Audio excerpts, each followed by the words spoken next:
بسم الله الرحمن الرحيم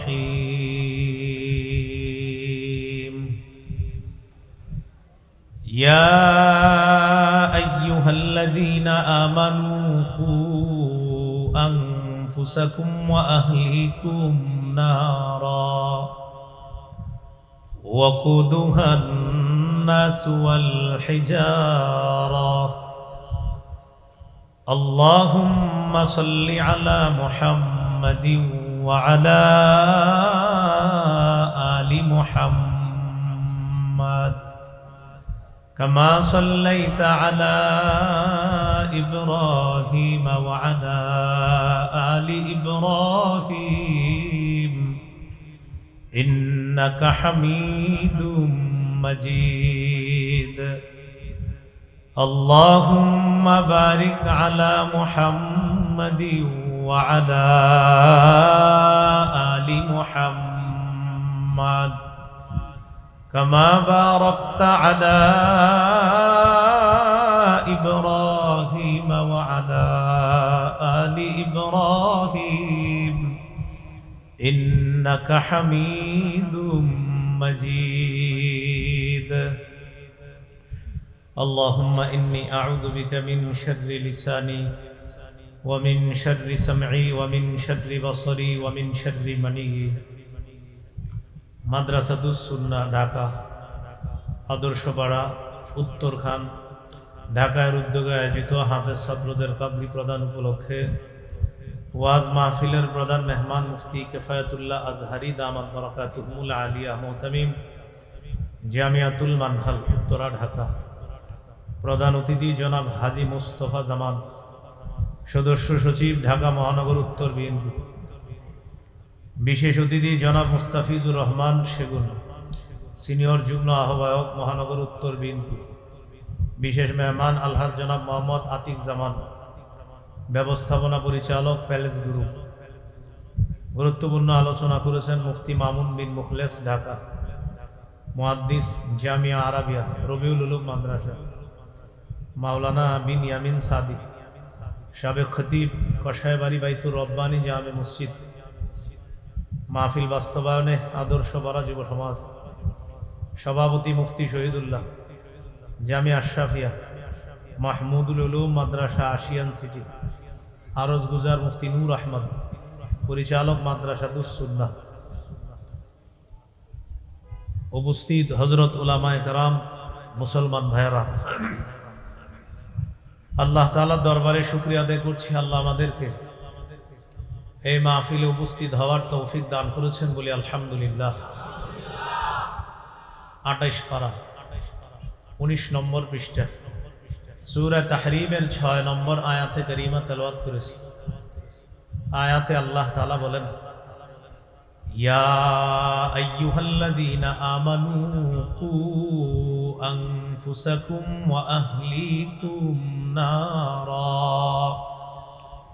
হে ঈমানদারগণ তোমরা নিজেদেরকে এবং পরিবারকে আগুন থেকে বাঁচাও ওয়াকুদুহান নাস ওয়াল হিজারা যে আগুনের জ্বালানি মানুষ এবং পাথর তোমরা নিজেদেরকে পরিবারকে আগুন থেকে বাঁচাও যে আগুনের জ্বালানি মানুষ এবং পাথর আয়াতের ব্যাখ্যায় সাহাবায়ে কেরাম বলেন আল্লিমুহুম ওয়াআদ্দিবুহুম তোমরা সন্তানদেরকে সুশিক্ষায় শিক্ষিত করো তাদেরকে আদব শিক্ষা দাও সুশিক্ষায় শিক্ষিত এবং আদব শিষ্টাচার শিক্ষা দেওয়ার মাধ্যমে তাদেরকে আদর্শ সভ্য একজন মানুষ হিসাবে প্রতিষ্ঠিত করো যেন তাদেরকে জাহান্নামের আগুন থেকে বাঁচাইতে পারো এজন্য আজকের আলোচনার বিষয়বস্তু আদর্শ সন্তান গঠনে নববী পদ্ধতির অনুসরণ কিভাবে একজন সন্তান শৈশব থেকে গড়ে তুলব মন দিয়ে শুনতে হবে একটু এদিক হবে তো একটা কথা ছুটে যাবে প্রথম কথা সন্তান ছেলে হোক মেয়ে হোক এটা আল্লাহর নেয়ামত মেয়ে হইলেও শুকরিয়া আদায় করা ছেলে হলেও শুকরিয়া আদায় করা 25 পারা 7 নম্বর পৃষ্ঠা সূরাতুশ শুরা 49-50 নম্বর আয়াতে আল্লাহ বলেন লিল্লাহি মুলকুস সামাওয়াতি ওয়াল আরদ ইয়াখলুকু মা ইয়াশা। আসমান জমিনের রাজত্ব আল্লাহর, তিনি যা ইচ্ছা তা সৃষ্টি করেন। ইয়াহাবু লিমান ইয়াশাউ ইনাসা, তিনি যাকে ইচ্ছা কন্যা সন্তান দান করেন। ওয়ায়াহাবু লিমান ইয়াশাউ যুকুর, যাকে ইচ্ছা ছেলে সন্তান দান করেন। আও ইউযাউযুহুম যুকরানা ওয়া ইনাসা, তিনি যাকে ইচ্ছা ছেলে মেয়ে উভয়টা দান করেন। ওয়ায়াজআলু মান ইয়াশাউ আকীমা, তিনি যাকে ইচ্ছা ছেলেও দিবেন না মেয়েও দিবেন না, এই নারীকে বন্ধা রাখবেন, এই ক্ষমতা আল্লাহ। এই আয়াতে আল্লাহ আলোচনায় 1 নম্বরে মেয়ের কথা বলছে, নারীর কথা বলছে। এখান থেকে বোঝা যায় মেয়ে হইলে চেহারা কালো করা এটা অন্যায়। 14 পারার 12 নম্বর পৃষ্ঠা সূরা নাহল 58 নম্বর আয়াতে আল্লাহ বলেন, ওয়াইদা বুশিরা আহাদুহুম বিল উনসা যাল্লা ওয়াজহুহু মুসওয়াদ্দাও ওয়া হুয়া কাযীম। কিছু মানুষ আছে তাদেরকে যখন কন্যা সন্তানের সুসংবাদ দেওয়া হয় তাদের চেহারা কালো হয়ে যায়, দুঃখে ভারাক্রান্ত হয়ে যায়, কপাল কুঁচকায় তারা। এজন্য কন্যা হলে চেহারা কুঁচকানো যাবে না, কালো করা যাবে না। কন্যা আল্লাহর নেয়ামত, ছেলেও আল্লাহর নেয়ামত। হাদিসে আসছে যার একজন কন্যা আছে, ক্বালা রাসূলুল্লাহ সাল্লাল্লাহু আলাইহি ওয়াসাল্লাম, মান বুলিদাত লাহু ইবনাতুন ফালাম ইয়াইদহা ওয়া লাম ইউহিনহা ওয়া লাম ইউসির ওয়ালাদাহু আলাইহা ইল্লা আদখালাহুল্লাহু বিহাল জান্নাহ। যে ব্যক্তির একজন কন্যা সন্তান, সে যদি এই কন্যাকে জাহিলি যুগের মতো জীবন্ত মাটির নিচে পুঁতে না ফেলে, কন্যাকে কন্যা বলে যদি অবজ্ঞা না করে, কন্যার চেয়ে ছেলেকে যদি প্রাধান্য না দেয়, রাসূলুল্লাহ সাল্লাল্লাহু আলাইহি সাল্লাম বলেন এই এক কন্যার অভিভাবককে আল্লাহ জান্নাতে প্রবেশ করাবেন। যার 2 জন কন্যা আছে, ক্বালা রাসূলুল্লাহ সাল্লাল্লাহু আলাইহি ওয়াসাল্লাম, মান আলা জারিয়াতাইন দাখালতু আনা ওয়া হুয়াল জান্নাহ কাহাতাইন। যে ব্যক্তি 2 কন্যা লালন পালন করলো, আমি এবং 2 কন্যার অভিভাবক এইভাবে পাশাপাশি জান্নাতে প্রবেশ করব। যার 3 কন্যা অথবা বেশি আছে, ক্বালা রাসূলুল্লাহ সাল্লাল্লাহু আলাইহি ওয়াসাল্লাম, মান কানাত লাহু সালাসু বানাত ফায়ুবিহিন্না ওয়া ইয়াকফিহিন্না ওয়া ইয়ারহামুহুন্না ওয়াজাবাত লাহুল জান্নাহ আলবাত্তাতা। যে ব্যক্তির 3 জন কন্যা আছে, কন্যাদেরকে সে যথেষ্ট সুন্দরভাবে লালন পালন করছে, কন্যাদের জন্য যথেষ্ট হয়ে গেছে, কন্যাদেরকে মায়া মমতা স্নেহ দিয়ে মানুষের মতো মানুষ করছে। নবী বলেন এই 3 কন্যা বা ততোধিক কন্যার অভিভাবকের জন্য অবধারিতভাবে জান্নাত ওয়াজিব হয়ে যাচ্ছে। তাহলে কন্যা হলে বলেন আলহামদুলিল্লাহ, কন্যা হলে, ছেলে হলেও চেহারা কালো করা যাবে না। এবার ছেলে হোক বা মেয়ে হোক, হওয়ার পর প্রথম অধিকার তার কানে আজান দেওয়া। আমাদের সমাজের কুসংস্কার, মেয়ে হলে আজান দেয় না, শুধু ছেলে হলে আজান দেয়। কিন্তু সঠিক কথা হলো ছেলে হলেও আজান দেওয়া, মেয়ে হলেও আজান দেওয়া। আবু দাউদ 5105 নম্বর হাদিস। হাদিসের বর্ণনাকারী উবাইদুল্লাহ ইবনে আবি রাফি' রাদিয়াল্লাহু তাআলা তিনি বলেন, রাআইতু রাসূলুল্লাহ সাল্লাল্লাহু আলাইহি ওয়াসাল্লাম আযানা ফি উযুনিল হাসান ইবনে আলী ইবনে আবি তালিব রাদিয়াল্লাহু তাআলা আনহুমা হিনা ওয়ালাদাতহু ফাতিমাতু বিসসালাহ। যেদিন ফাতেমা রাদিয়াল্লাহু তাআলা আনহা হযরত হাসানকে জন্ম দিলেন, সাহাবী বলেন আমি নবীকে দেখলাম মুয়াজ্জিন নামাজের যে আজান দেয়, আমি নবীকে দেখলাম হযরত হাসানের কানে মুয়াজ্জিনের নামাজের আজানের মতো আপনার নবী হাসানের কানে আজান দিছে। কয় নাম্বার গেল? 1 নম্বর, খুব গুনবেন। 2 নম্বর, নবজাতকের মুখে কোন আল্লাহওয়ালা মুরব্বী বুজুর্গ ব্যক্তির মুখের লালা, খেজুর চাবানো মুখের লালা তার মুখে প্রথম দেওয়ার চেষ্টা করবেন। সহিহ বুখারীর বর্ণনা, 3909 নম্বর হাদিস। আবু বকর সিদ্দিক রাদিয়াল্লাহু তাআলা আনহুর কন্যা আসমা রাদিয়াল্লাহু তাআলা আনহা সন্তান সম্ভবা। তিনি বলেন, আমি আমার পেটে সন্তান নিয়ে হিজরতের উদ্দেশ্যে রওনা করলাম মক্কা থেকে মদিনায়। ওয়া আনা মুতিম্মুন। আনা মুতিম্মুনের সুন্দর বাংলা হলো আমি আসন্ন প্রসবা। এটার সরল বাংলা হলো যে কোনো সময় আমার সন্তান হয়ে যেতে পারে। এটার সুন্দর বাংলা হলো আমি আসন্ন প্রসবা। ওই অবস্থায় আমি মক্কা থেকে মদিনায় রওনা করলাম। এটার সরল বাংলা হলো যে কোনো সময় আমার সন্তান হয়ে যেতে পারে। আমি রাস্তা দিয়ে যাচ্ছি, যে কোনো সময় আমার সন্তান হয়ে যেতে পারে, কিন্তু সন্তান হচ্ছে না। আল্লাহর ইচ্ছা ছিল হযরত আসমা মদিনায় যাবে, তারপর তার সন্তান হবে, এটা আল্লাহর ইচ্ছা। আসমা রাদিয়াল্লাহু তাআলা আনহা বলেন, ফানাজালতু বিকুবা। আমি কুবা নামক এলাকায় যখন অবতরণ করলাম, মদিনার পাশেই কুবা, যে কুবা নামক এলাকায় রাসূলুল্লাহ সাল্লাল্লাহু আলাইহি সাল্লাম 14 দিন অবস্থান করে সেখানে একটা মসজিদ নির্মাণ করেন। এই মসজিদকে বলা হয় মসজিদে কুবা। আপনারা হজ উমরায় যাওয়ার পর যেই বাসা বা হোটেলে থাকবেন, সেখান থেকে ওযু করে মসজিদে কুবায় গিয়ে 2 রাকাত সালাত আদায় করবেন, আল্লাহ একটা উমরা করার সওয়াব দান করবেন। আসমা রাদিয়াল্লাহু তাআলা আনহা বলেন, কুবা নামক এলাকায় যাওয়ার পর ফাওয়ালাতুহু, আমি ফিদ্দা, হাসানের মাথার চুল পরিমাণ রূপা সদকা করে দিবা। আলী রাদিয়াল্লাহু তাআলা আনহু বলেন, ফাওয়াজানতুহু ফাকানা ওয়াজনুহু দিরহামান আও বা'দা দিরহাম। আমি হাসানের চুল ওজন করলাম, হাসানের চুলের পরিমাণ হলো 1 দিরহাম রূপা অথবা 1 দিরহামের কাছাকাছি রূপা। আমি এই পরিমাণ রূপা আল্লাহর রাস্তায় সদকা করে দিলাম। মনে থাকবে তো সবার কথাটা? সপ্তম দিনে পশু জবাই করা, সপ্তম দিনে মাথার চুল মুন্ডন করা। আল্লাহ আমাদের সকলকে এই কাজগুলা গুরুত্ব সহকারে করার তৌফিক দান করেন। আকিকার গোশত, যার আকিকা, তার মা বাবা, দাদা দাদি, নানা নানি, ভাই বোন, 14 গোষ্ঠী, এতিম, অসহায়, মিসকিন সবাই খেতে পারবে। যদি সন্দেহ থাকে তাহলে নবজাতকের গোশতটাও এতুর আকিকার গোশত 2 খা। আপনার যদি সন্দেহ হয়, আর কোনো প্রকার সন্দেহ করা যাবে না। আল্লাহ আমাদেরকে হেফাজত করেন। কয় নাম্বার গেল? 5 নাম্বার আকিকা করা। 6 নাম্বার সুন্দর নাম রাখা। এই অংশটা মন দিয়ে শুনেন, আজীব এক হাদিস শোনাবো আপনাদেরকে। প্রথমে একটু শুনে নেই আব্দুল্লাহ ইবনে আব্বাস রাদিয়াল্লাহু তাআলা আনহুমার একটা বর্ণনা, পরে আরেকটা 3 নাম্বার বর্ণনাটা অতি আশ্চর্য বর্ণনা। আব্দুল্লাহ ইবনে আব্বাস রাদিয়াল্লাহু তাআলা আনহুমার বর্ণনা, তিনি বলেন, قالوا يا رسول الله قد علمنا حق الوالد فما حق الولد يا رسول الله। ওগো আল্লাহর রাসূল, মা বাবার হক আমরা জানি, ছেলে মেয়ের হক কি মা বাবার উপর, এটা একটু আমাদেরকে বলেন।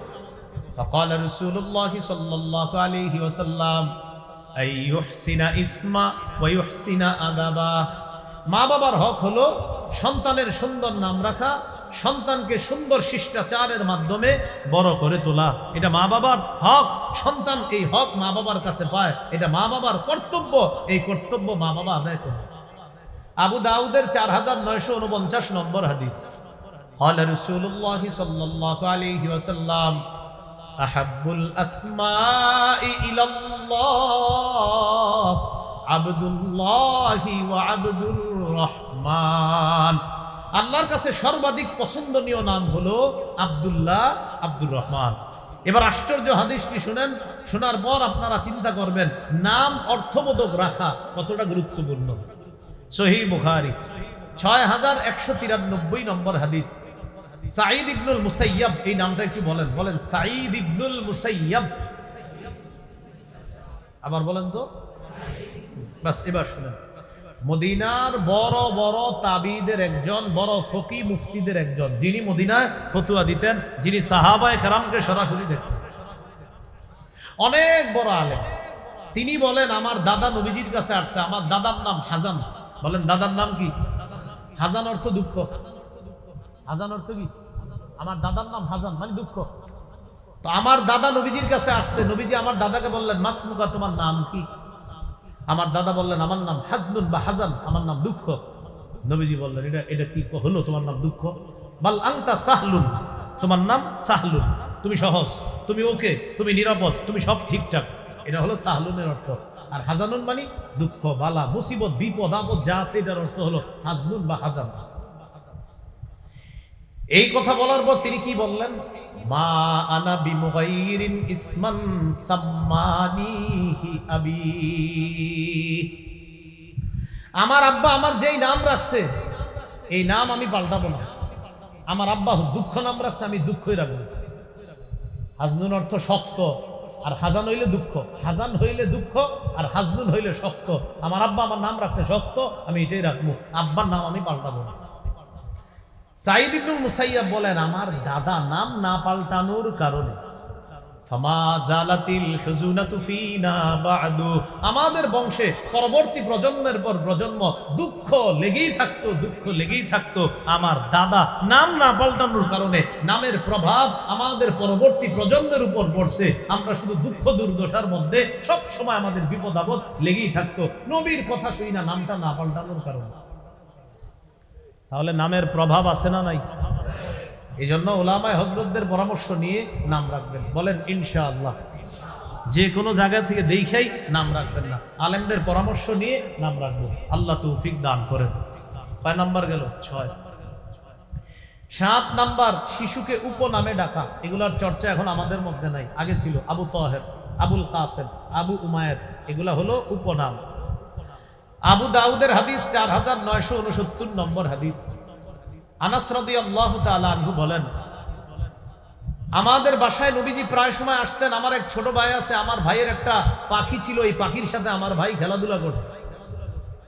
একদিন আমার ভাইয়ের পাখিটা মারা গেছে।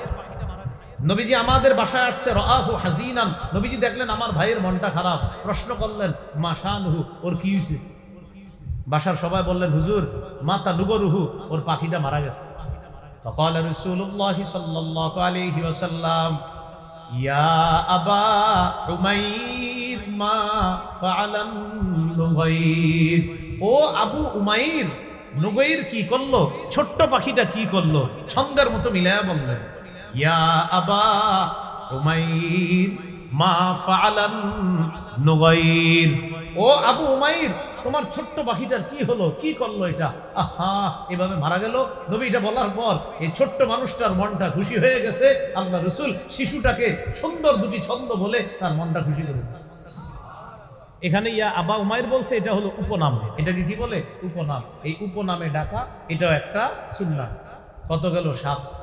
8 নাম্বার, একটু গুরুত্ব দিয়ে শুনেন। শিশুকে হাঁটা শেখানোর সময় ও বারবার যখন মাটিতে পড়ে যাবে, বর্তমান তো মাটি না, এখন সব পাকার ঘর, এই পাকায় পড়ে গিয়ে হাঁটুতে যেন কষ্ট না পায়, এই কষ্ট বেশি না দিয়ে ওরে হাঁটা শেখাতে হবে। বেশি কষ্ট পাইলে শিশুর অধিকার ক্ষুণ্ণ হবে।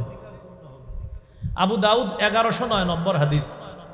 খতবানা রাসূলুল্লাহ সাল্লাল্লাহু আলাইহি ওয়াসাল্লাম, রাসূলুল্লাহ সাল্লাল্লাহু আলাইহি সাল্লাম জুমার নামাজে খুতবা দিতেছে। فأقبل الحسن والحسين رضي الله تعالى عنهما, নবীজি খুতবা দেওয়া অবস্থায় হাসান হুসাইন মসজিদে আসছে। তারা দুইজন তখনও ছোট। ফায়াসুরানি ওয়ায়াকুমান, দৃশ্যটা কল্পনায় আনেন। নবীজি খুতবা দিতেছে, সাহাবীরা সবাই নবীর দিকে তাকায়া, ওই অবস্থায় হাসান হুসাইন দুইজন মসজিদে নববীতে ঢুকছে, আর দুইজন বারবার মাটিতে পড়ে যাইতেছে, আবার উঠতেছে। নবী কি করতেছে? খুতবা দিতেছে। নবীজি খুতবা থামায়া দিচ্ছে। সুবহানাল্লাহ। খুতবা থামায়া নাজালা, মিম্বর থেকে নামছে। নামার পর আখাযাহুমা, দুই নাতিরে ধরছে। সাহাবায়ে কেরাম বলেন, আমরা পিছনে তাকায়া দেখি হাসান হুসাইন কান্নাহুমা রাইহানাতায়া ফিল জান্নাহ, যেন জান্নাতের দুটি গোলাপ মসজিদে ঢুকছে। নবীজি এই দুইজনকে নিলেন, নেওয়ার পর ফাসাইদা বিহিমাল মিম্বার, আল্লাহ নবী তাদের দুইজনকে নিয়ে মিম্বরে উঠলেন। মিম্বরে উঠে বাকি খুতবা শেষ করলেন। হাদিসের শেষে নবী বলেন, লাম আসবির, আমি খুতবা দেওয়ার সময় দেখলাম আমার দুই নাতি মসজিদে এসে বারবার পড়ে যাচ্ছে, আমি সহ্য করতে পারি নাই। আমি খুতবা বন্ধ করে তাদেরকে নিয়ে আমি মিম্বরে এসে বাকি খুতবা শেষ করলাম। আল্লাহ রাসূল বারবার পড়ে যাওয়া থেকে শিশুর অধিকার প্রতিষ্ঠিত করার জন্য গুরুত্বপূর্ণ খুতবা বন্ধ করে তাদের অধিকার প্রতিষ্ঠিত করছে। তাহলে কথাটার গুরুত্ব আছে না নাই? হ্যাঁ, বারবার কষ্ট দেওয়া যাবে না। কয় নাম্বার গেল? 8। 9 নাম্বার, শিশুরে পোশাক পরাবেন, রংটা যেন আজাইরা রং না হয়, বিশেষ করে ছেলে শিশুর পোশাকের রং আন্দাজি রং যেন না হয়। মেয়েদের পোশাকের রঙে ছাড় আছে, তো ছেলেদেরটা একটু সচেতন হতে হবে, যে কোনো রং ছেলের পরায় না। নাসাইর হাদিস 5316 নম্বর হাদিস, আব্দুল্লাহ ইবনে আমর রাদিয়াল্লাহু তাআলা আনহুমার বর্ণনা, তিনি বলেন রাআহু রাসূলুল্লাহ সাল্লাল্লাহু আলাইহি ওয়াসাল্লাম ওয়া আলাইহি থাওবানি মুআসফারান। আল্লাহ নবী আব্দুল্লাহ ইবনে আমরের দিকে তাকাইলেন, তার শরীরের মধ্যে দুটি কুসুম রঙের জামা। বলেন কি রং? ফাকালা রাসূলুল্লাহ সাল্লাল্লাহু আলাইহি ওয়াসাল্লাম হাদিহি সিয়াবুল কুফার ফালা তালবাসহা। এগুলা কি পরছো তুমি? এগুলা কাফেরদের পোশাক, হলো এগুলা আর পরবা না। তাহলে কুসুম রং ছেলেরা না পরা, এগুলা কুসুম রং, এগুলা কাফেরদের পোশাক, এগুলা আর পরবা না, এগুলা খুলে ফেলো। কয় নাম্বার হলো? 9। 10 নাম্বারটা আমার সাথে একটু সবাই বলতে হবে। বলেন, সতর ঢেকে রাখে শিশুকে শৈশব থেকে এমন পোশাকে অভ্যস্ত করা। তাহলে শৈশব থেকে এমন পোশাকে অভ্যস্ত করা যে পোশাক সতর ঢেকে রাখে। দেখবেন আপনার 1.5-2 বছরের বাচ্চা, ওরে হাঁটু ঢাকায়া প্যান্ট পরা শিখাইছেন, ও লম্বা হয়, ওর প্যান্ট ছোট হয়, দেখবেন প্যান্ট খালি টানে হাঁটু ঢাকার জন্য।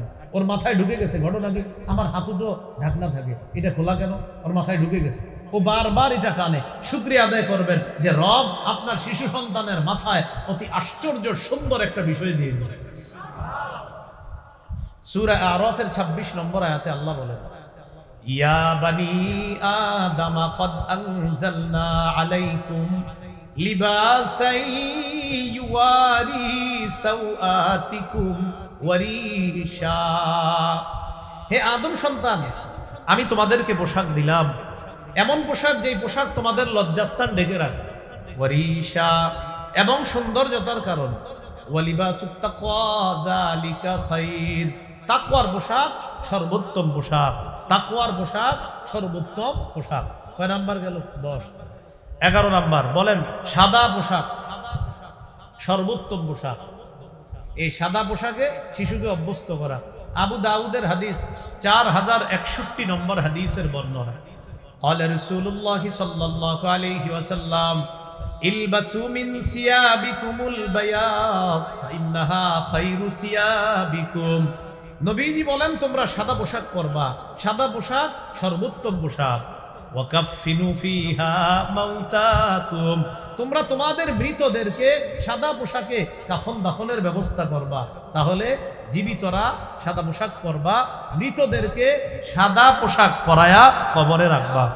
এ হলো সাদা পোশাক সর্বোত্তম পোশাক।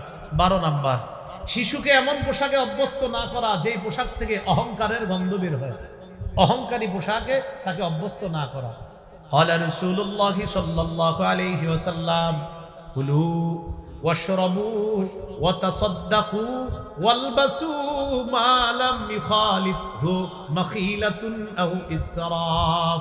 নবীজি বলেন, তোমরা খাও, তোমরা পান করো, তোমরা দান করো, তোমরা পোশাক পরিধান করো, যতক্ষণ অপচয় না হয়, যতক্ষণ অহংকার প্রদর্শন না হয়। তাহলে দেখেন, খাও, অহংকার যেন না হয়, পান করো, অহংকার আর অপচয় যেন না হয়, দান করো, দান যেন তোমাকে অহংকারী না বানায়, পোশাক পরিধান করো, পোশাক পরিধান যেন তোমাকে অহংকারী না বানায়, অপচয়কারী যেন না বানায়। আল্লাহ কথাগুলা মনে রাখার তৌফিক দান করেন। 13 নাম্বারটা আমার সাথে একটু বলেন। বলেন, ছেলে শিশুকে রেশম স্বর্ণ থেকে দূরে রাখা। কাকে? রেশম থেকে দূরে রাখা, স্বর্ণ থেকে দূরে রাখা। قال رسول الله صلى الله عليه وسلم وحل الذهب والحرير لأناس أمتي وحرم على ذكورها। নবীজি বলেন, আমার উম্মতের নারীদের জন্য রেশম হালাল, স্বর্ণ হালাল, আমার উম্মতের পুরুষদের জন্য রেশম হারাম, স্বর্ণ হারাম। শৈশব থেকে ছেলেকে আমরা রেশম থেকে দূরে রাখবো, স্বর্ণ থেকে দূরে রাখবো। বলতে পারেন, হুজুর ছেলে শিশু রেশম পরলে কি গুনাহ হবে? গুনাহ হবে না, কিন্তু ও যেন এটাতে অভ্যস্ত না হয়। তাই শৈশব থেকে আমরা ওকে রেশম থেকে দূরে রাখা, স্বর্ণ থেকে দূরে রাখা। আল্লাহ কথাগুলা মনে রাখার তৌফিক দান করেন। 14 নাম্বার, একবার আল্লাহু আকবার বলেন। কেন আল্লাহু আকবার বললাম আমরা? আমাদের নবী আমাদেরকে জুতা পরাও শিখিয়ে দিয়েছে। সুবহানাল্লাহ। 14 নাম্বার অধিকার, শিশুকে জুতা পরা শিখাবেন কিভাবে? قال رسول الله صلى الله عليه وسلم لا تمشي في نعل واحد। নবীজি বলেন এক জুতায় কখনো হাঁটবা না, এক জুতা পরে হাঁটবা না। ওয়ালা তাশতামিলিস সাম্মা,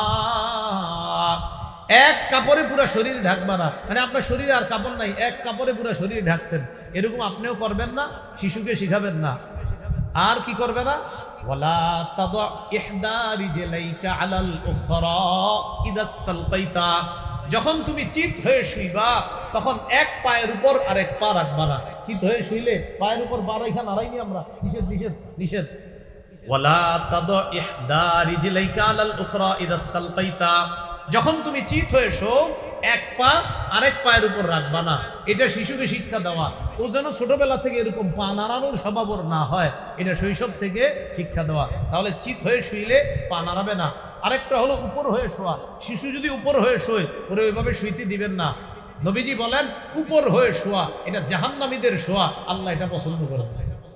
তাহলে চিত হয়ে শুইলে পা এইভাবে রাখা যাবে না, আর উপর হয়ে শোয়া যাবে না, কারণ এটা জাহান্নামীদের শোয়া। আল্লাহ আমাদেরকে হেফাজত করেন। কত নাম্বার গেল? 14 নাম্বার গেল। বুখারীর বর্ণনায় আসছে লিউনইলহিমা জামিআ আও লিউহফিহিমা জামিআ, হয়তো দুই পায়ে জুতা রাখবে, না হয় দুই পা খোলা রেখে চলবে, হয়তো দুই পায়ে জুতা পায়ে চলবে, অথবা দুই পা খোলা রেখে চলবে। এক পায়ে জুতা আরেক পা খালি এমনটা করবা না, শিশুকে এমনটা শিক্ষা দিবা না, না হয় ও অ্যাক্সিডেন্টের সম্ভাবনা আছে। এই হলো 14 নাম্বার।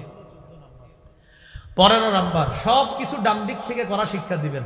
কিছু দিবেন, দেওয়ার পর নাও, ও বাম হাত দিবে, ওই হাত দাও, এইভাবে দিবেন। আবার আরেকবার দিবেন, ও বাম হাত দিবে, বলবেন না।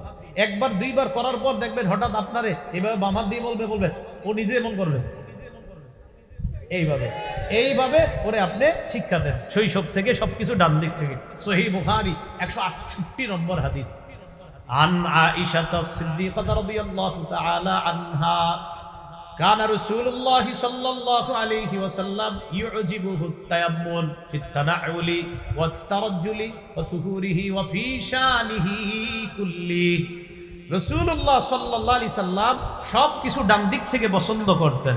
ফিত তানাউলি, তানাউল মানে জুতা পরা, ডান দিক থেকে পছন্দ করতেন। ওয়াত তারাজ্জুলি, তারাজ্জুল মানে চুল আঁচড়ানো, এটাও ডান দিক থেকে পছন্দ করতেন। ওয়া তুহুরিহি, ওযু করা, এটাও ডান দিক থেকে পছন্দ করতেন। ওয়া ফি শানিহি কুল্লি, সব কিছু ডান দিক থেকে করা আল্লাহ রাসূল সাল্লাল্লাহু আলাইহি সাল্লাম পছন্দ করতেন। আমরা আমাদের সন্তানদেরকে সব ডান দিক থেকে শিক্ষা দিব, বলেন ইনশাআল্লাহ। 16 নম্বর গুরুত্বপূর্ণ কথা, সন্তানকে তাওহীদ শিক্ষা দেওয়া। বলেন কি শিক্ষা দেওয়া? তাওহীদ শিক্ষা দেওয়া। এবার আমরা তাওহীদ কিভাবে শিক্ষা দেব? বলেন আল্লাহ এক, তিনি অমুখাপেক্ষী, তিনি সন্তান জন্ম দেন না, তিনি জন্ম নেন না, তার সমকক্ষ কেউ নাই, তিনি সৃষ্টির মুখাপেক্ষী নন, স্থান কালের মুখাপেক্ষী নন, সময়ের মুখাপেক্ষী নন, বরং সৃষ্টি, সময়, কাল, স্থান, আরশ, কুরসি সব আল্লাহর মুখাপেক্ষী। আল্লাহ কিছুর মুখাপেক্ষী নাম। তাওহীদ বলেন এটা কি? এটা শিখাইতে হবে। তিরমিজির 2516 নম্বর হাদিসে আছে, আব্দুল্লাহ ইবনে আব্বাস রাদিয়াল্লাহু তাআলা আনহুমাকে নবীজি নিজের পিছনে বসায় শিখাইছে, ইয়া গুলাম উআল্লিমকা কালিমাত, এদিকে আসো, আমি তোমারে কিছু বাক্য শিখাইয়ে দেই, এইগুলা সব সময় তুমি মনে রাখবা। ইহফাজিল্লাহ ইয়াহফাজকা, তুমি আল্লাহর বিধিবিধান রক্ষা করবা, আল্লাহর বিধিবিধান রক্ষা করলে আল্লাহ তোমাকে বিপদ আপদে রক্ষা করবে। ইহফাজিল্লাহ তাজিদহু তুজাহাকা, তুমি সদা সর্বদা আল্লাহকে স্মরণে রাখবা, তাহলে বিপদ আপদে আল্লাহকে তুমি কাছে পাইবা। ইদা সাআলতা ফাসআলিল্লাহ, যখন চাইবা আল্লাহর কাছে চাইবা। ওয়া ইদা ইসতাআনতা ফাসতাইন বিল্লাহ, যখন সাহায্য প্রার্থনা করবা আল্লাহর কাছে সাহায্য প্রার্থনা করবা। কত নাম্বার হলো? 16। 17 নাম্বার, বলেন ঈমানি তরবিয়ত শিক্ষা দেওয়া। কি তরবিয়ত শিক্ষা দেওয়া? এটা বলেন বলেন। ঈমানি তরবিয়তের মধ্যে শ্রেষ্ঠ তরবিয়ত নামাজ শিক্ষা দেওয়া। বলেন নামাজের ব্যাপারে আজকে থেকে আমাদের বক্তব্য, হাজারো ব্যস্ততার মাঝে সর্বাধিক গুরুত্ব দিব একটি কাজ, নামাজ। বলেন তো হাজারো ব্যস্ততার মাঝে সবচেয়ে গুরুত্ব দিব কি? যারা ছাত্র ভাই আছেন, স্কুল কলেজ ইউনিভার্সিটির ছাত্র ভাই যারা, আপনি আপনার পড়ার টেবিলের সামনে লিখে রাখবেন, হাজারো ব্যস্ততার মাঝে সর্বাধিক গুরুত্ব দিতে হবে নামাজ। চাকুরিজীবী, আপনি আপনার চেয়ারের সামনে এটা লিখে রাখেন, হাজারো ব্যস্ততার মাঝে সর্বাধিক গুরুত্ব দিতে হবে নামাজ। নামাজ শিশুকে শিক্ষা দেওয়া, ওকে আপনি 7 বছর বয়সে নামাজের আদেশ করা। এখন 7 বছর বয়সে আদেশ করলেই যে সে শুনবে এমন না, ওরে শৈশব থেকে আপনি নামাজের পাবন্দি করার চেষ্টা করা। কি করবেন? একটু বুদ্ধি নেন, এটা হয়তো অনেকে করেনও আপনারা। ওর বয়স যখন 1.5-2 বছর, ও যখন দোলনায় ঘুমাবে, পাশে ঘুমাবে, ওর মা ওর পাশে নামাজ পড়বে, যেন হঠাৎ ঘুম থেকে উঠা দেখে মা নামাজে আছে, কথার কথা তাকায় থাকবে এইভাবে, মা কি করে হঠাৎ এইভাবে দেখবে। আপনি মাঝে মাঝে সুন্নত ভীতির বাসায় পড়বেন, আপনার সন্তান আপনার দিকে তাকাবে। একদিন দেখবেন 1.5-2 বছরের সন্তানটা পরনে কাপড় নাই, মাথায় টুপি একটা দিয়ে আপনার পাশে দাঁড়ায় যায়। ওর পরনে কাপড় নাই কিন্তু, 1.5-2 বছর, ছোট্ট মানুষ তো, আপনার পাশে এসে দাঁড়ায় গেছে। এখন আপনার দিকে তাকায়, কি করেন? দেখে কি আপনি ঠোঁট নাড়াইতেছেন, এমন করে ঠোঁট নাড়ায়। আপনি রুকুতে যাওয়ার পর, ও তো ছোট মানুষ হয়ে গেছে রুকুতে, এবার এমনি তাকায়, আপনি কি করেন? দেখে আপনি রুকুতেও এইভাবে ঠোঁট নাড়ান, ও ঠোঁট নাড়ায়। আপনি সালাম ফিরানোর পর ও হঠাৎ দেখে আপনার ঠোঁট নড়ে, ঘটনা কি? এবার ঠোঁট নড়ে গেল, তো ঠোঁট নড়া অবস্থায় আবার দেখে আপনার হাতের আঙ্গুল নড়তেছে, ও এমন করে। সুবহানাল্লাহ।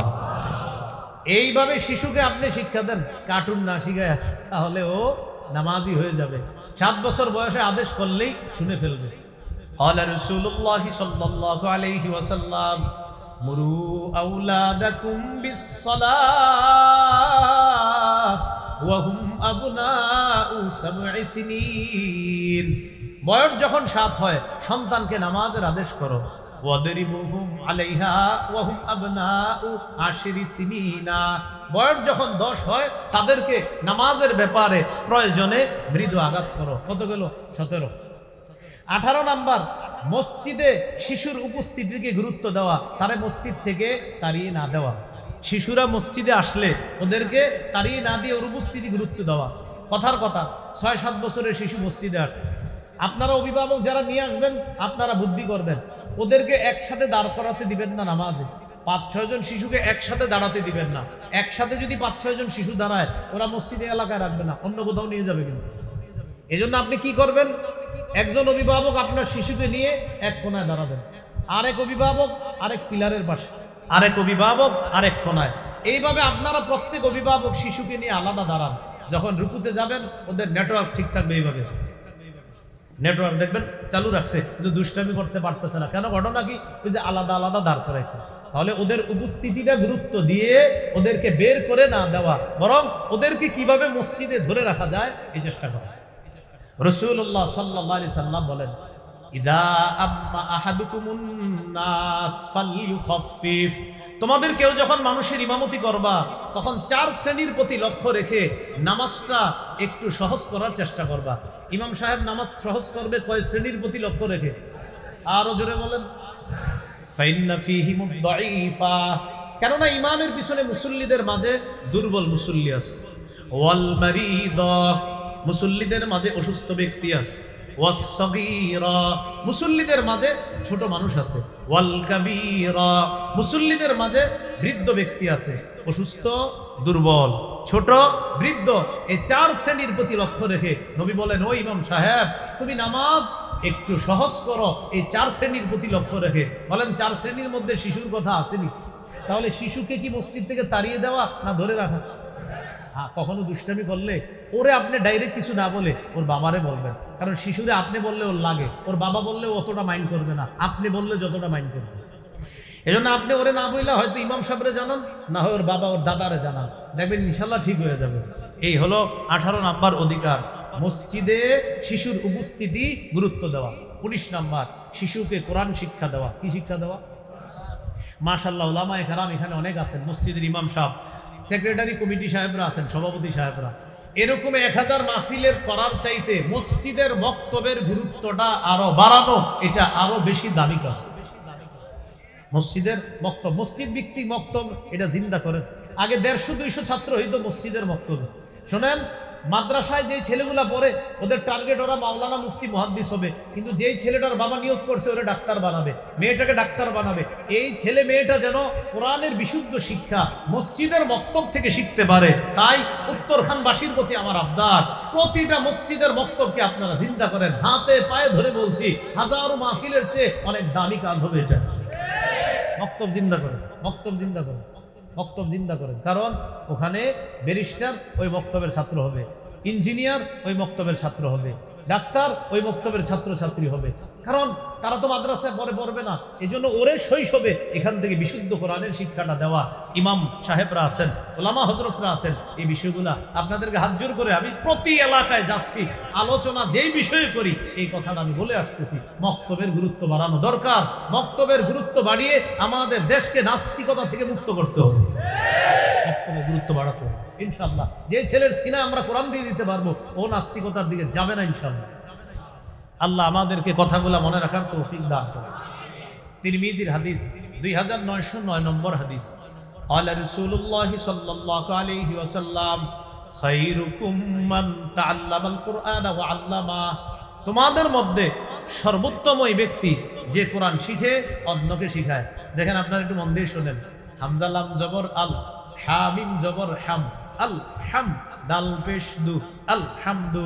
হুজুরে পড়ায়, বাচ্চাকে বক্তব্য পড়ায়, তুই এদিকে বেত নিয়ে আয়, এভাবে পড়ায় যে এদিকে আয়। হ্যাঁ, এরপরে আরেকজনের ডাক দেয়, আব্দুর রহিম তুই এদিকে আয়, তো ডাকে, ডাকার পরে বলে পড়। নুন জবর না, সদ জবর স না স, র জবর র না স র, যা তুই যা, তুই এদিকে আয়, তুই পড়ায়। বা জবর বা, শিন জবর শা, বাসা, র দুই পেশ রুন, বাসা রুন। নবী বলেন খাইরুকুম খাইরুকুম, যে পড়াচ্ছ আর যারা পড়ছে, আমি তোমাদেরকে পৃথিবীর সর্বোত্তম বলে ঘোষণা করলাম।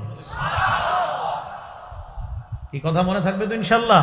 তাহলে কোরআনের শিক্ষা দেওয়া, বলেন ইনশাআল্লাহ। কত নম্বর গেল? 19 নম্বর।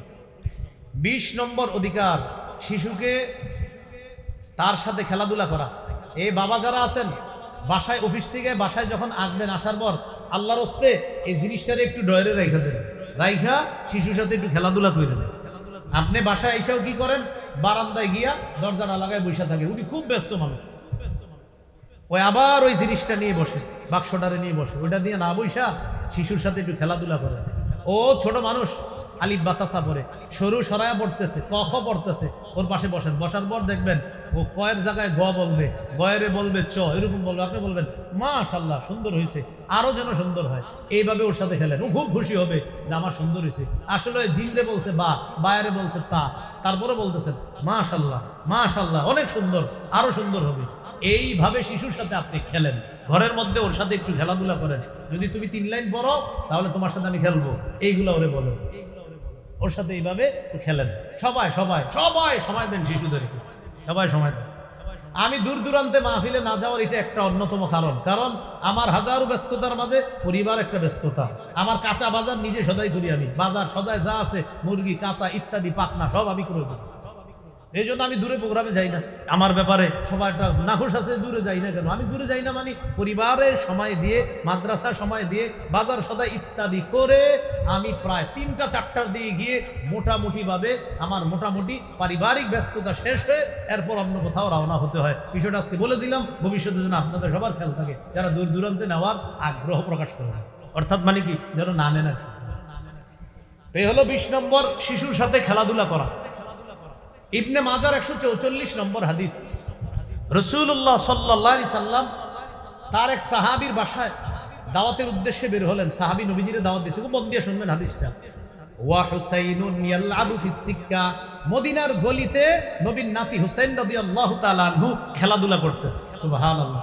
নবীজি যখন দেখছে আমার নাতি খেলতেছে, সবাইরে সরাইলেন, এই দেখি দেখি দেখি, সবার সামনে গেলেন।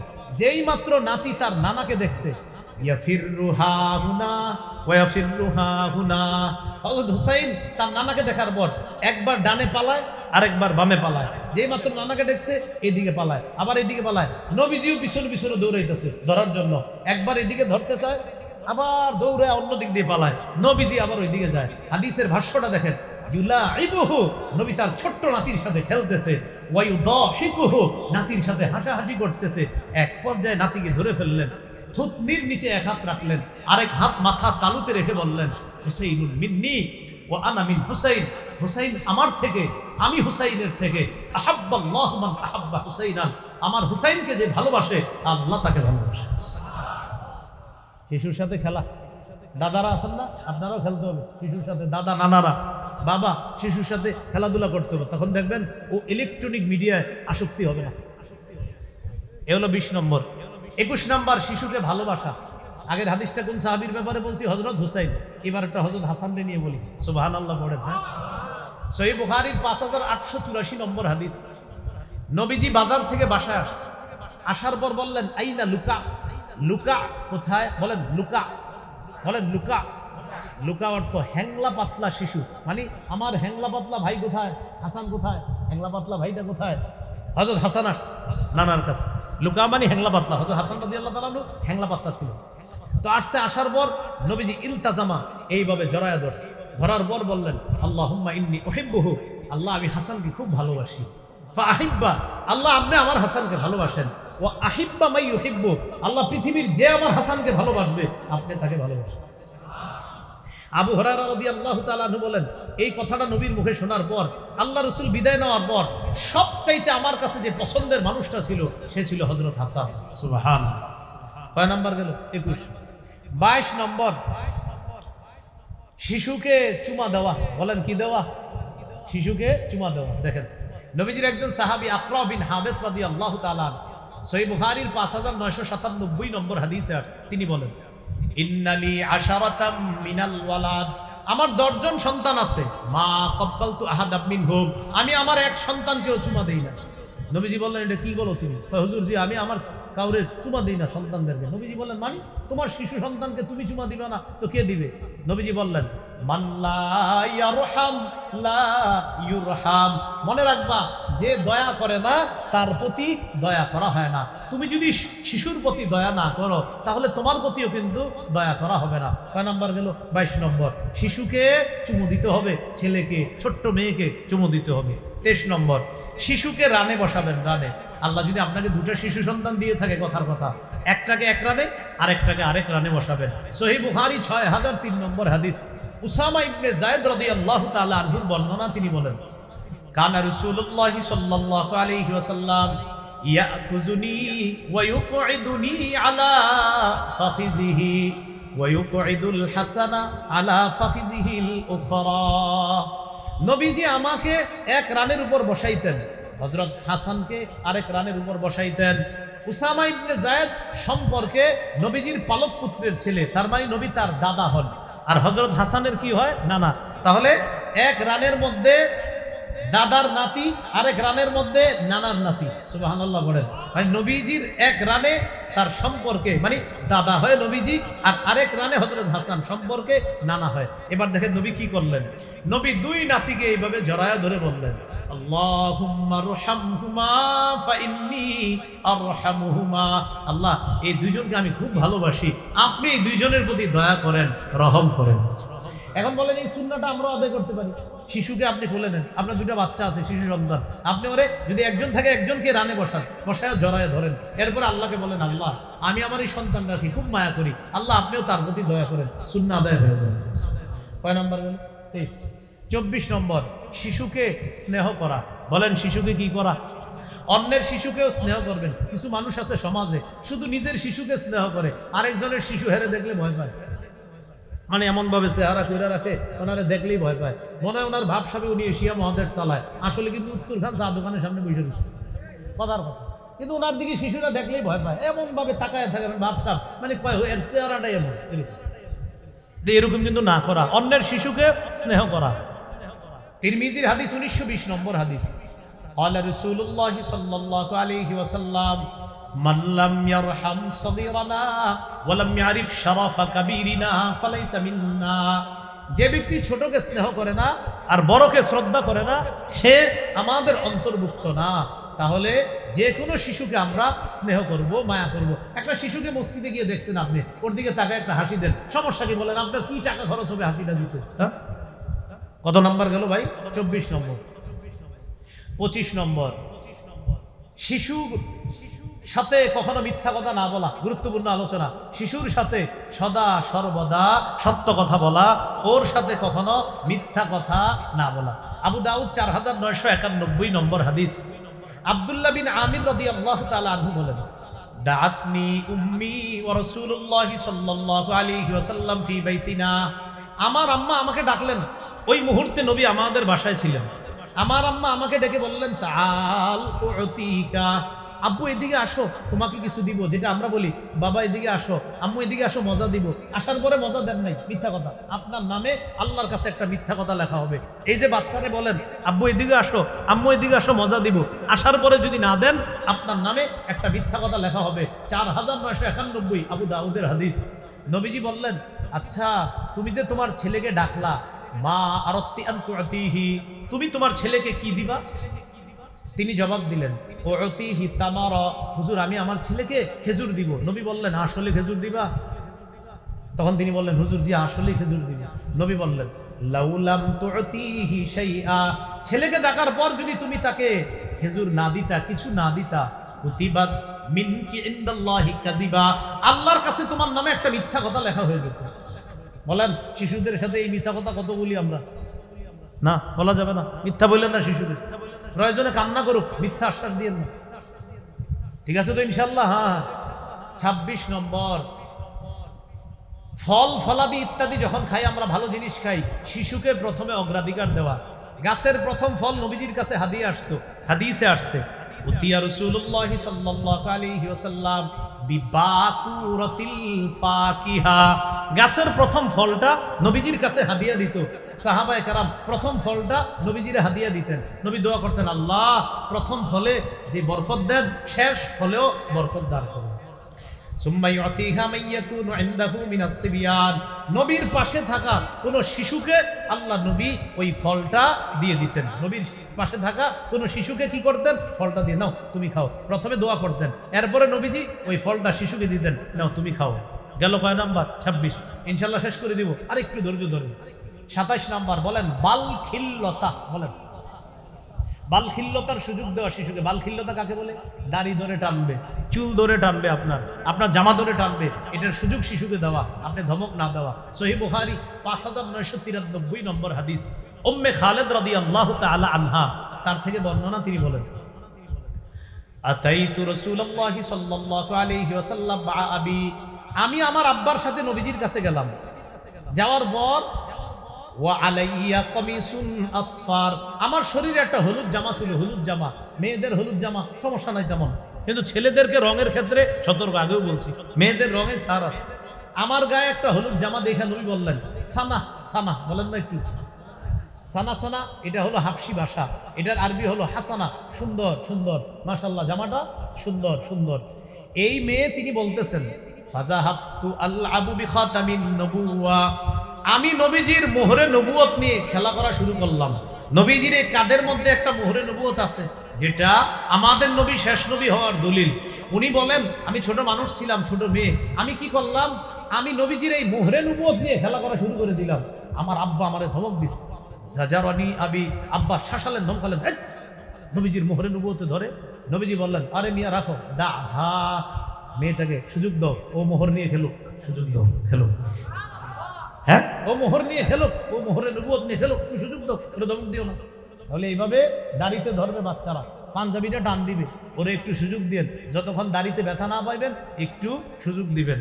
এই হলো 27 নাম্বার। 28 নাম্বার, শিশুকে শৈশব থেকে গুনাহের কিছু শিক্ষা না দেওয়া। ভাই গুরুত্বপূর্ণ কথা, যদিও 3 শ্রেণীর গুনাহ লেখা হয় না। বলেন কয় শ্রেণীর গুনাহ নাই? 3 শ্রেণীর।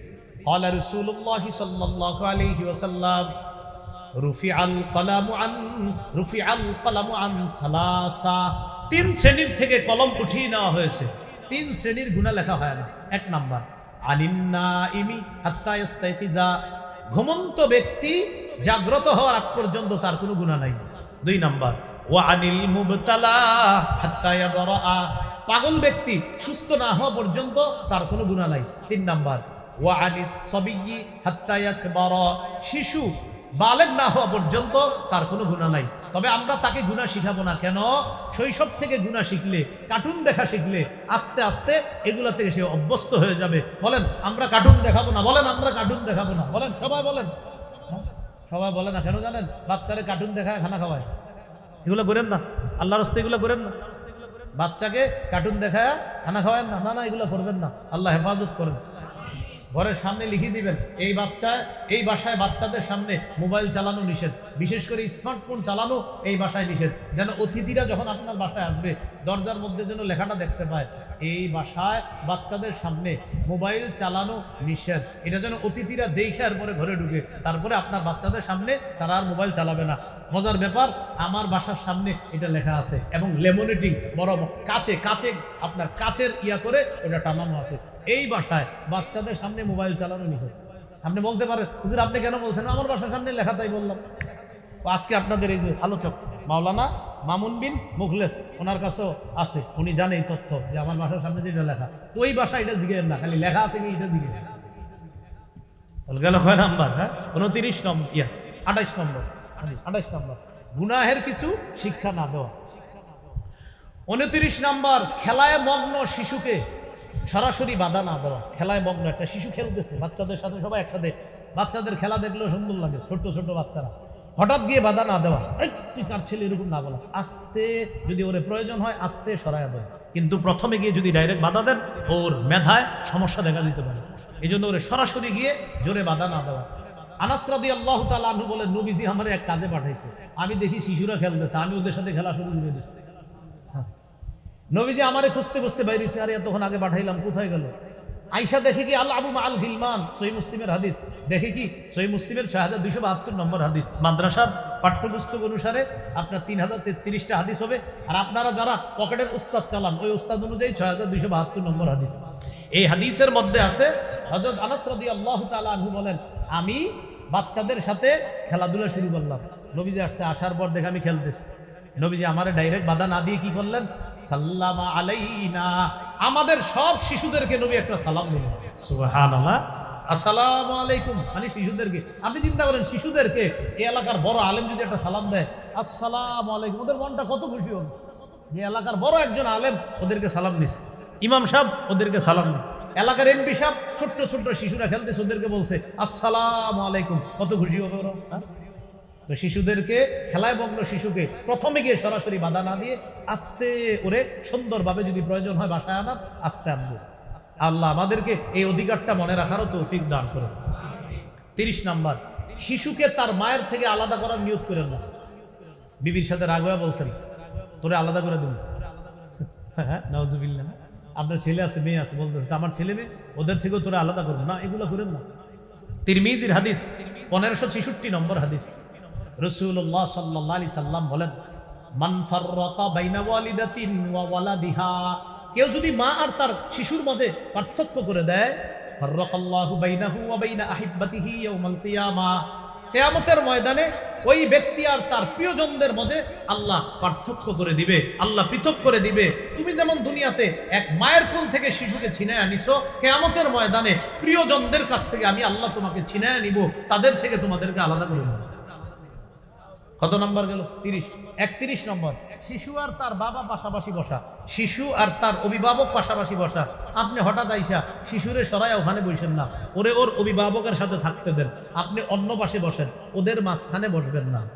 ক্বালা রাসূলুল্লাহ সাল্লাল্লাহু আলাইহি ওয়াসাল্লাম, লা ইয়াজলিসুর রাজুলু বাইনার রাজুলি ওয়া বাইনা ইবনিহি, তোমাদের কেউ যেন কোনো ব্যক্তি আর তার সন্তানের মাঝে না বসে, কারণ হঠাৎ যদি কোনো ব্যক্তির সন্তানকে তার থেকে আলাদা করে দাও, ওই শিশুর মাঝে যদি তুমি বসে যাও, ভয় পাবে আমার বাবা কোথায়, আমার অভিভাবক কোথায়, তোমারে হঠাৎ দেখলে ভয় পাবে। তাই নবী বললেন, শিশু আর তার অভিভাবকের মাঝে ফাঁকা জায়গা করে তুমি বসবা না, শিশুকে শিশুর জায়গায় থাকতে দাও। কত নম্বর গেল?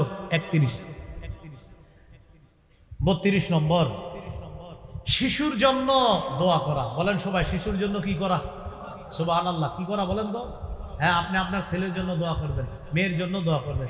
সহিহ বুখারীর 6344 নম্বর হাদিস, আনাস রাদিয়াল্লাহু তাআলা আনহুর আম্মা নবীজিকে বললেন খাদিমুকা আনাস, হুজুর আপনার খাদেম আনাস, উদউল্লাহ লাহু, আনাসের জন্য একটু দোয়া করেন।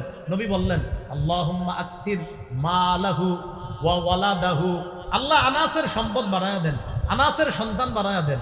ওবারিক লাহু ফিমা আতাইতাহু, আল্লাহ আনাসরে যেই সম্পদ আর সন্তান দিবেন এই সম্পদ আর সন্তানে বরকত দিয়ে দিন। কত সুন্দর দোয়া। আল্লাহ আনাসের সম্পদ বাড়ায়া দেন, আনাসের সন্তান বাড়ায়া দেন। আল্লাহ আনাসের সম্পদ আর সন্তানের মধ্যে আপনি বরকত দিয়ে দিন। এখান থেকে একটা গুরুত্বপূর্ণ শিক্ষা, আমাদের যাদের বর্তমান সম্পদ আছে আপনি দোয়া করেন আল্লাহ আমার বর্তমান সম্পদগুলোর মধ্যে আপনি বরকত দান করেন, নতুন করে কিছু হালাল সম্পদের ব্যবস্থা করে দেন। তাহলে নগদ সম্পদের উপর কি করা? বরকতের জন্য দোয়া করা। কত নাম্বার গেল? 32। 33 সন্তানের জন্য বদদোয়া না করা। 32 নাম্বার হলো দোয়া করা, আর 33 নাম্বার বদদোয়া না করা। আবু দাউদের 1532 নম্বর হাদিস, قال رسول الله صلى الله عليه وسلم لا تدعوا على انفسكم, তোমরা নিজেদের বিরুদ্ধে বদদোয়া করবা না। ওয়ালা আলা আওলাদিকুম, সন্তানের বিরুদ্ধে বদদোয়া করবা না। ওয়ালা আলা খাদামিকুম, চাকর বাকরদের বিরুদ্ধে বদদোয়া করবা না। ওয়ালা তাদউ আলা আমওয়ালিকুম, নিজের সম্পদের বিরুদ্ধে বদদোয়া করবা না। কিছু মানুষ আছে এইভাবে বলে তুই গাড়ির তলে বইরা মরতে পারস না, ছেলে মেয়েরে বলে, নাউজুবিল্লাহ। নবীজি বলছেন নিজের বিরুদ্ধে বদদোয়া করবা না, ছেলে মেয়ের বিরুদ্ধে বদদোয়া করবা না, তোমার সম্পদের বিরুদ্ধে বদদোয়া করবা না, এমনকি তোমার অধীনস্থ চাকর বাকর যারা তাদের বিরুদ্ধেও বদদোয়া করবা না। কত গেল? 33। 34 শিশুকে ধমক না দেওয়া। সহিহ বুখারী 6038 নম্বর হাদিস। আনাস রাদিয়াল্লাহু তাআলা আনহু বলেন খাদামতু রাসূলুল্লাহি সাল্লাল্লাহু আলাইহি ওয়াসাল্লাম 10 সিনিনা, আমি আল্লাহ রাসূলের 10 বছর খেদমত করছি। মা ক্বালালি উফিন ওয়ালা লিমা সানাতা ওয়ালা আল্লাহ সানাতা, নবী 10 বছরে কোনোদিন বলে নাই উফ, আরে এরকম কখনো বলে নাই, মানে বিরক্ত হয়ে বলে নাই উফ, কখনো বলে নাই এটা কেন করেছো, কখনো বলে নাই এটা কেন করনি। নবীর 10 বছর খেদমত করেছি, আমি ছোট মানুষ ছিলাম, আমাকে কখনো বলে নাই আরে এরকম বলে নাই, কখনো বলে নাই এটা কেন করেছো, কখনো বলে নাই এটা কেন করনি। সুবহানাল্লাহ। এই হলো কয় নাম্বার গেল আপনার? 34। 35 নম্বর, শিশু সন্তান, তার জন্য আমরা দোয়া করার পাশাপাশি ওর কাছ থেকে কোনো কিছু নিতে হলে ওর অনুমতি নিতে হবে। সুবহানাল্লাহ বলেন। মনে করেন শিশুর কাছ থেকে কিছু নেবেন, পানি আছে রাতে, আমি একটু নেই তোমার পানি, এরকম বলতে হবে ওরে। সুবহানাল্লাহ। ওর কাছে অনুমতি নেওয়া। বুখারীর হাদিস 2602 নম্বর হাদিস, 2602। একদিন নবীজির কাছে ঘটনা চক্রে নবীজির কাছে পানি আসছে, উদাহরণটা পানি। সুবহানাল্লাহ। উতিয়া রাসূলুল্লাহ বিশরাব, নবীজির কাছে একটা পানীয় আসছে, পানীয়। ফাশারিবা, নবীজি পানীয়টা পান করলেন। হয়তো কোনো কিছুর জুস নবীর কাছে পাঠাইছে, পানীয় বলতে আপনার আঙ্গুরের জুস হতে পারে, ওই জামানায় যে পানীয় হতে পারে। নবীজি পান করলেন, পান করার পর নবীজির পাশে তখন একটা শিশু আছে আর কিছু বৃদ্ধ মানুষ আছে, মানে বয়স্ক সাহাবী আছে আবার শিশু আছে। এবার নবীজি ওই শিশুকে বললেন তুমি যদি অনুমতি দাও, কি বলতেছে দেখেন, তুমি যদি অনুমতি দাও তাহলে তোমার বড়দেরকে আমি এই পানীয়টা দিতে পারি। ওই শিশু বললেন ইয়া রাসূলুল্লাহ, আপনার বরকতি অংশ আমি কাউকে দিতে পারি না। মা কুনতু লিউসিরা, বলতেছে মা কুনতু লিউসিরা আহাদান বিনসিবিকা বিনকা, হুজুর আপনার বরকতি, আপনি যেটা থেকে পান করছেন, এবার আপনি বলতেছেন আমি অনুমতি দিতাম, তার মানে এটা আমার। অনুমতি দিলে আপনি মুরব্বীদেরকে দিয়ে দিবেন, আমি অনুমতি দিব না, কারণ আপনার বরকতি জিনিস আমি কাউকে দিব না। তাহলে শিশুর কাছে অনুমতি নেওয়া, বলেন শিশুর কাছে কি নেওয়া? হ্যাঁ, এই হাদিস থেকে বুঝলাম। কতগুলো? 35। সর্বশেষ 36 নম্বর, শিশুর অধিকার। শিশুকে ভদ্রতা শিক্ষা দেওয়া, কারো ব্যাপারে যেন ওর কলবের মধ্যে কলুষতা না আসে, শৈশব থেকে এগুলা শিক্ষা দেওয়া। আল্লাহর কাছে দোয়া করবেন, আল্লাহ আমার সন্তানের অন্তরটায় সরলতা দান করেন, স্বচ্ছতা দান করেন, ওর অন্তরে যেন কারো প্রতি কখনো বিদ্বেষ তৈরি না হয়।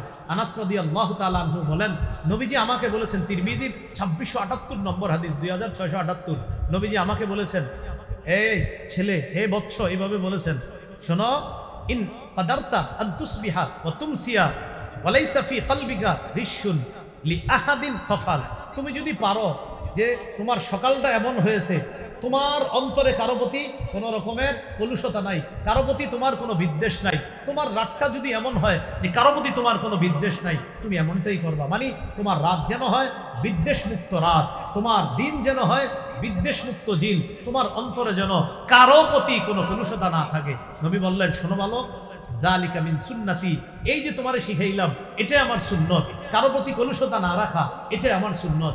ওমান আহিয়া সুন্নতি, যে আমার সুন্নত জিন্দা করলো, আহাব্বানি, সে আমাকে ভালোবাসলো। ওমান আহাব্বানি কানা মাই ফিল জান্নাহ, যে আমাকে ভালোবাসলো সে জান্নাতে থাকবে। কয়টা হইল বলেন? কয়টা? 36টা। আরো আছে 28টা। কয়টা আছে?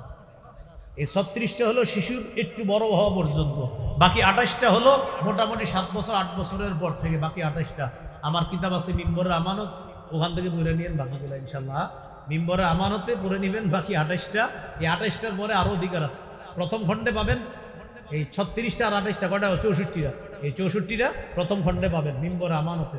দ্বিতীয় খণ্ডে পাবেন আরেকটা শিশুর অধিকার, ওরে শিরিক বেদাত সম্পর্কে সচেতন করা ছোটবেলা থেকে, আস্তে আস্তে ওর মধ্যে যেন শিরিকি বেদাতই না আসে।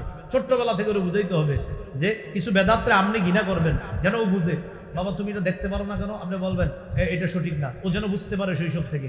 এইভাবে শিরিক বেদাত সম্পর্কে সচেতন করা।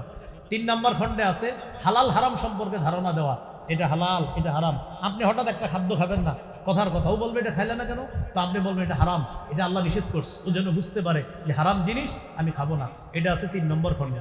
4 নম্বর খণ্ডে স্বামী স্ত্রীর অধিকার, স্বামীর 24টা অধিকার, স্ত্রীর 19টা অধিকার। 5 নম্বর খণ্ডে শিশুকে যে তাওহীদ শিক্ষা দিবেন, লা ইলাহা ইল্লাল্লাহ মুহাম্মাদুর রাসূলুল্লাহ, এই পুরাটার প্রায় 250 পৃষ্ঠার ব্যাখ্যা 5 নম্বর। 6 নম্বর খণ্ডে ওরে নামাজ শিক্ষা দিবেন বলেছিলাম, 17 নম্বর অধিকার ইমানি তরবিয়ত, এই নামাজের ব্যাপারে প্রায় 250 পৃষ্ঠার আলোচনা 6 নম্বর খণ্ডে। 7-8 নম্বর খণ্ডে মাসলা মাসাইল, নামাজের নাপাক পাকের মাসালা, শিশু সন্তান প্রস্রাব করলে কাপড় পাক হবে কি না, হ্যাঁ এই বিষয়গুলো আছে 7-8 নম্বর খণ্ডে। 9 নম্বর খণ্ডে যাকাত, রমজান, শিশু বালেগ হওয়ার পর ওর ওপর রমজানের রোজা ফরজ হয়, তাই ওরে শৈশব থেকে, মানে শৈশব বলতে 8-9 বছরের বয়স থেকে 1-2টা রোজা রাখা ওরে অভ্যস্ত করা, যেন বালেগ হওয়ার পরে সবগুলা রোজা রাখতে পারে। এটা আছে 9 নম্বর খণ্ডে। 10 নম্বর খণ্ডে হজ, কোরবানি, মুহররম, আশুরা, রবিউল আউয়াল মাস ইত্যাদি, এগুলাকে কেন্দ্র করে যে গর্হিত কাজ হয় কিছু, এই ব্যাপারে আলোচনা আছে 10 নম্বর খণ্ডে। যাদের প্রয়োজন হবে, গাড়িতে এক ভাই নিয়ে এসেছে, ওনার কাছ থেকে গাড়ির কাজ না ভেঙে সংগ্রহ করতে পারেন, গাড়ির কাজ না ভেঙে সংগ্রহ করতে পারেন। পাশাপাশি আরেকটা কিতাব মনে আছে পাপ, আমার একটা নতুন সংকলন আসছে বাজারে, পাপ, 2 খণ্ডের কিতাব, প্রায় 600 পৃষ্ঠার বেশি কিতাব। প্রথম খণ্ডে আছে পাপ সম্পর্কে প্রায় 130টা প্লাস পাপের আলোচনা। দ্বিতীয় খণ্ডে আছে 60টার বেশি উপায় পাপ থেকে বাঁচার।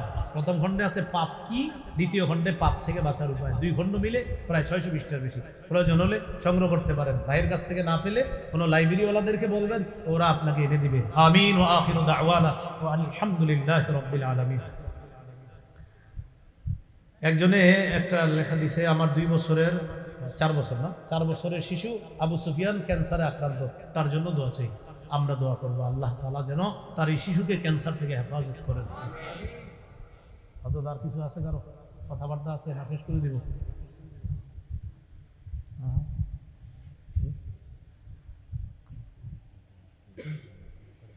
তো আগে বলবেন না ভাই একটু বসি আল্লাহর রাস্তায় 1 মিনিট বসে, বাস 1 মিনিট পরে আপনাদের কারো যদি জরুরত থাকে চলে যাবেন, না হয় মুনাজাত করে যাবেন।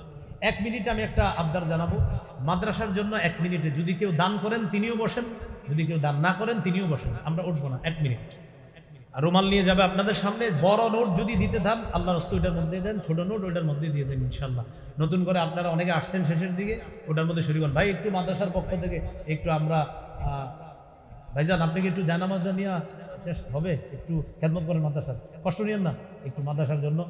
আর যারা আছেন একটু দেখেন। আর যদি কেউ চান আমার সাথে মুসাফা করে মাদ্রাসার জন্য দিবেন, দিতে পারেন। আমি আপনার হাতের বরকত দিব আসেন ইনশাল্লাহ, যদি আপনাকে